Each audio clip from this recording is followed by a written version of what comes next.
How to turn off comments on Facebook profile pictures. All you have to do is to go here, direct with your Facebook application. I do like this. Now all you have to do is to go here on the bottom left, click on menu here, and go to your profile.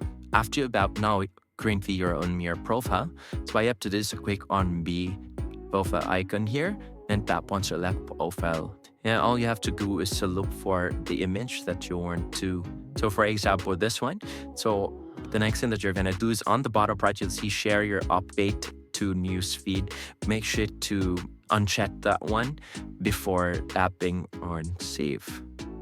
Now, as you can see, setting your profile picture, and now you have successfully changed your profile picture. Now, the next thing is to turn off the comments on the Facebook profile picture. All you have to do is to click one tap and tap on see profile picture, and it will look like this. Now, on the upper right, you'll see these three dots. Click on that and tap on edit privacy. Now, under edit privacy, to successfully turn off the comments, all you have to do is to click on only me and tap on done.